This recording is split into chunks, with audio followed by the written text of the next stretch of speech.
நேற்றைக்கு சுசீந்திரத்துல தானுமாலயன் கோவில் எல்லோருக்கும் நல்லா தெரியும். பல நபர்கள் அந்த டூரிஸ்ட் பிளேஸுக்கு போகும்போது தானுமாலயன் கோவிலுக்கு போகாம வந்தது கிடையாது. அந்த அளவுக்கு முக்கியத்துவம் வாய்ந்த ஒரு கோயிலாக தானுமாலயன் கோயில் கருதப்படுகிறது. அந்த தானுமாலயன் கோவிலில் தேரோட்டம் நேற்றைக்கு நடைபெறுகிறது. அந்த தேரோட்டத்தில் தமிழ்நாட்டினுடைய அறநிலையத்துறை அமைச்சர் திரு சேகர்பாபு அவர்களும் தமிழ்நாட்டுடைய பால்வளத்துறை அமைச்சர் மனோ தங்கராஜ் அவர்களும் கலந்து கொள்ளுகிறார்கள்.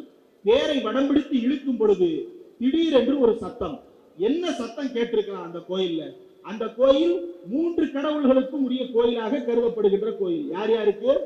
சிவனுக்கு, விஷ்ணுவுக்கு, பிரம்மாவுக்கு. அவன் என்ன கத்தி இருக்கலாம்? அரோகரான்னு கத்தி இருக்கலாம், நமச்சிவாயன்னு கத்தி இருக்கலாம், நாராயணன்னு கத்தி இருக்கலாம். அவன் அங்க வந்து ஜெய ஸ்ரீராம் கூட கத்தி இருக்கலாம். அவன் கத்துறான் பாரத் மாதா கி ஜெயன்னு கத்துறான். சரி, பாரத மாதாவோட விட்டானான்னு பார்த்தா அடுத்து ஒரு சத்தம் சாவர்கர் கி ஜெயின்னு கத்துறான். சரி, அத்தோட விட்டானான்னு பார்த்தா அடுத்து கத்துறான் சத்ரபதி சிவாஜி மகாராஜுக்கு ஜெய் அப்படின்றான். சத்ரபதி சிவாஜிக்கும் தானுமாலயனுக்கும் என்னடா சம்பந்தம்? எதுக்குடா தானுமாலயன் கோயில் தேரோட்டத்துல வந்து இந்த கத்து கத்துறீங்க? யாராவது போய் தானுமாலயன் கோயில் தேரோட்டத்துல தந்தை பெரியார் வாழ்க அப்படின்னு கத்துனா சும்மா விடுவாங்களா?